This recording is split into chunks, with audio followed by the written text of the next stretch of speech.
Rakesh Joshi international player. मैं Vinod Kumar Kanaujia international player and NIS football coach. Javed Akhtar Khan national player. National player. Aseer Hasan ex footballer. हम Anees Hasan national player. ये सब Arif Ali Mohammad Shahid. National player Mohammad Qasim Khan. Mahmood Ahmed national player football.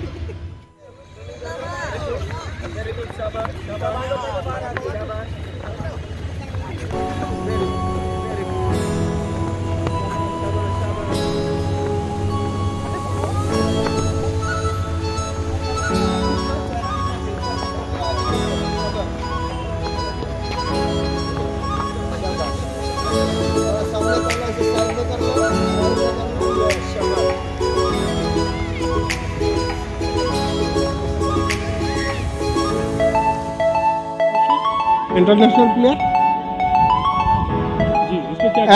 As पर football FIFA rule 120/80 ये जो ground होता है वो अगर हम लोग को 110 और 70 भी देते हम लोग मानते, लेकिन ये तो 40 बाई कुछ समथिंग दे दिया है, तो ये तो एकदम फुटबॉल खेलने लायक ही नहीं है। ये तो हाफ ग्राउंड हो गया है। लेकिन जिस हिसाब से यहाँ बच्चे हैं और यहाँ खिलाड़ी निकल रहे हैं उस हिसाब से ये एकदम बेकार, इन्होंने जो भी डिसीजन इन्होंने लिया है एकदम बेकार लिया है। इस फुटबॉल ग्राउंड यहाँ का जो ग्राउंड था 120/80 था और यहाँ पर अच्छे यहाँ तक ऑल ओवर इंडिया में फुटबॉल टीमें खेलने बाहर से आई और इन्होंने ऑल इंडिया टूर्नामेंट भी कराए हैं, कई टूर्नामेंट, या तो सिगरा में होता था और बेनिया में होता था और बनास में कहीं पर ये फुटबॉल में खेलने लायक नहीं था और खेलते ही नहीं थे लोग। जाके VHU में भी ग्राउंड पे नहीं बने लोग, क्योंकि बेनिया में एक तो पब्लिक इतनी आती है जितना, मतलब ये समझिए कि 100% लोग, पूरा फुटबॉल मैच हो रहा है, सब चारों तरफ से घेर के पब्लिक बैठ जाती है। यहाँ तक कि उनको बैठाने के लिए कम से कम 50 लड़के की ग्राउंड की हमारे अपने वॉलंटियर, हाँ वॉलंटियर जो होते थे हम लोग के, उनको बाहर थोड़ा सा आप लाइन छोड़िए, हमको थोड़ा खिलाड़ियों को डिस्टर्ब मत करिए, तो वो करा जाता था यहाँ पर।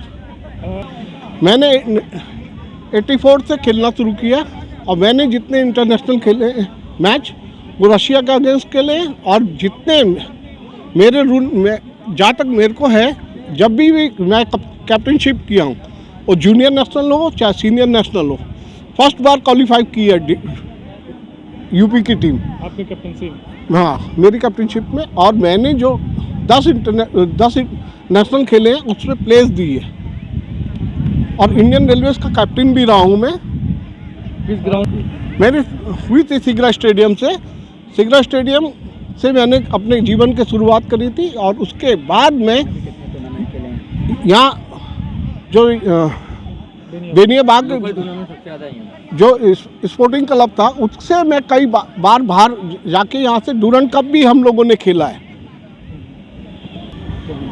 यहाँ से स्पोर्टिंग क्लब के जितने भी जो खिलाड़ी थे उनके साथ मैंने मिलकर काफ़ी डूरंड कप खेला है और मेरे साथ के जितने भी काफ़ी लड़के नेशनल में मेरे साथ खेले हुए लड़के हैं यहाँ पर, और नूर हैं ये मेरे साथ इंडिया टीम खेले हैं और यहाँ पर मतलब हम लोगों ने अच्छे रिजल्ट दिए और यहाँ के खिलाड़ियों में एक उत्साह है, लेकिन उत्साह को उस रूप में दीजिए ना, एज ए ग्राउंड के रूप में हमको दे दीजिए, बाकी और कुछ नहीं हम लोग मांग रहे।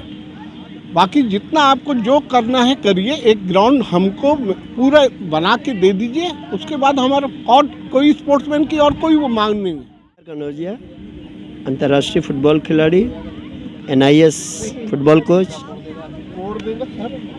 प्रदेश गवर्नमेंट के माध्यम से सबसे पहले यहाँ पर 1976 में फुटबॉल छात्रावास की शुरुआत हुई, जिसका मैं फर्स्ट बैच छात्र रहा हूँ।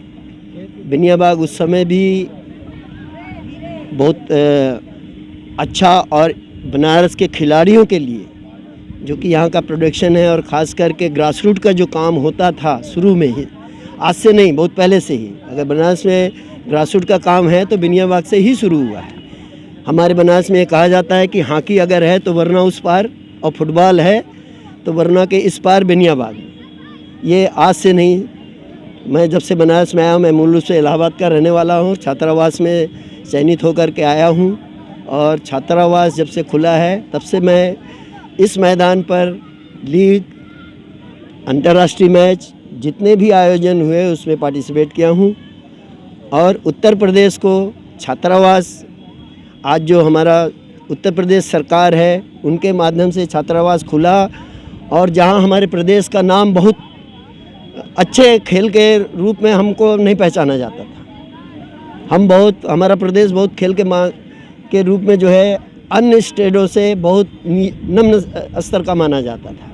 लेकिन जो 75-76 के बाद में जो हॉस्टलों की पॉलिसी हुई सभी गेमों की, उसमें बनारस और ख़ास करके फुटबॉल की बात अगर मैं कहूँ तो हमने पहले साल में ही 1976 में हमने पहली बार ही जैसे ही हॉस्टल खुला सुब्रतो कप सेमीफाइनल खेले फर्स्ट ईयर में ही, और सेकेंड ईयर हम चैम्पियन होकर आए।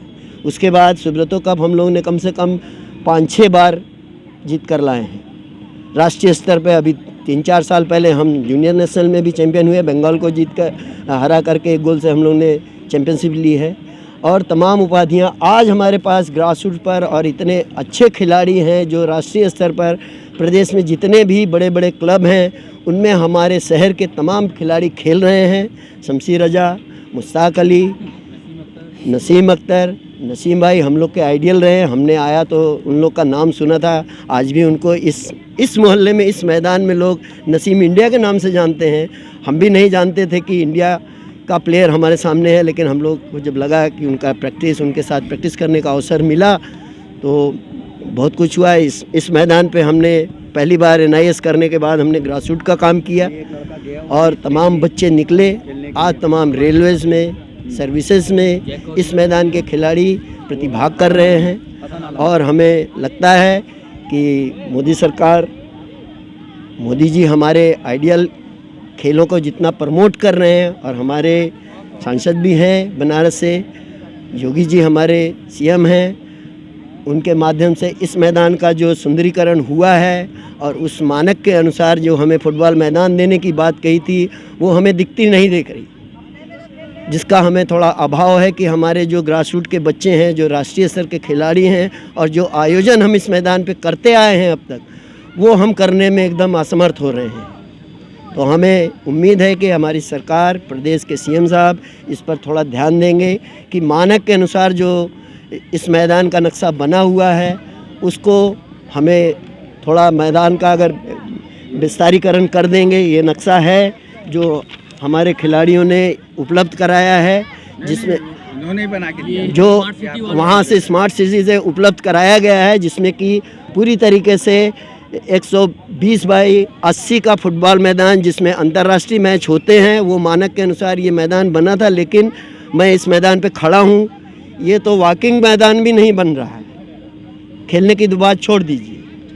और जो संसाधन लगे हैं वो पता नहीं है आगे उसका मेंटेनेंस कैसे होगा, पता नहीं। लेकिन हम पुराने खिलाड़ी इस बात के गवाह हैं कि हमने 3-3, 4-4 मोटरें लगाई, यहाँ घास लगाया, खुद मैदान बनाया, और हम सरकार से कह रहे हैं हमें खाली ग्राउंड दे दीजिए, हम आपको पूरा सहयोग देंगे, हम श्रमदान करके इस ग्राउंड को चलाएंगे, और प्रदेश को जितना पैसा खर्च होगा वो हम लोग अपने पैसे से खिलाड़ी कंट्रीब्यूट करके देंगे और इसको मेंटेन रखेंगे।